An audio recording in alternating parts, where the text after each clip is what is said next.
Hi అండి, welcome to my channel. ఈరోజు నేను వెల్లుల్లి పచ్చడి అనేది చేస్తున్నాను. చాలా ఈజీగా చేసుకోవచ్చు. ఈ వెల్లుల్లి పచ్చడిని మనం ఈ విధంగా ప్రిపేర్ చేసి పెట్టుకుంటే 8 కంటైనర్లో స్టోరేజ్ కూడా చేసుకోవచ్చండి. ఒక 20 డేస్ వరకు.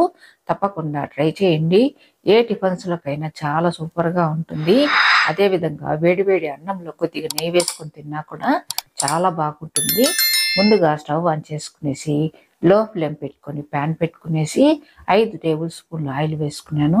ఆయిల్ అంతా వేడెక్కిన తర్వాత ఒక కప్పు వెల్లుల్లి రెబ్బలు పీల్ ఆఫ్ చేసుకునేసి వేసుకోవాలండి.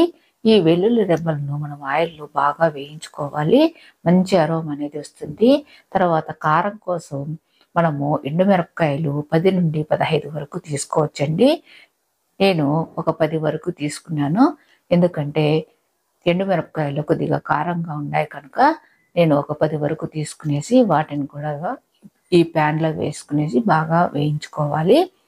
ఇంకా మన ఛానల్కి సబ్స్క్రైబ్ చేయని వాళ్ళు ఉంటే తప్పకుండా సబ్స్క్రైబ్ చేసి అదేవిధంగా వీడియో చూసినాక లైక్ చేయటం మర్చిపోకండి. మీ లైక్ అనేది వేరే వాళ్ళు వీడియో చూసేదానికి ఉపయోగపడుతుంది. చిన్న నిమ్మకాయ అంత సైజు చింతపండును కూడా తీసుకునేసి ప్యాన్లో వేసుకున్నాను. ఈ విధంగా మనము వెల్లుల్లి రెబ్బలు, చింతపండు, ఎండుమిరపకాయలను బాగా వేయించుకునేసి స్టవ్ ఆఫ్ చేసి మనము ఈ వెల్లుల్లి రెబ్బలు, ఈ ఎండుమిరపకాయలు అవన్నీ కూడా ఒక బౌల్కు తీసుకోవాలండి.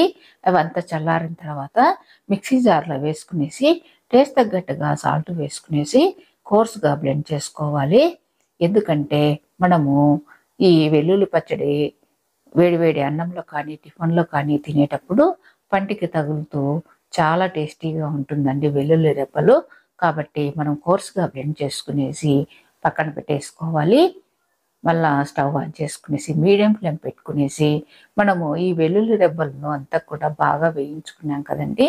దాంట్లోనే ఆయిల్ అనేది కొద్దిగా మిగులుతుంది. దాన్ని వేసుకునేసి దాంట్లోనే ఒక 2 టేబుల్ స్పూన్స్ ఆయిల్ మరీ వేసుకునేసి మనం తాలింపు అనేది పెట్టుకోవాలండి.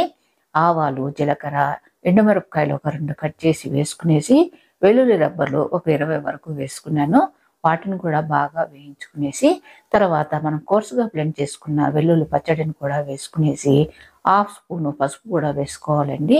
నేను పసుపు వేసేది ఇక్కడ చూపించలేకపోయాను.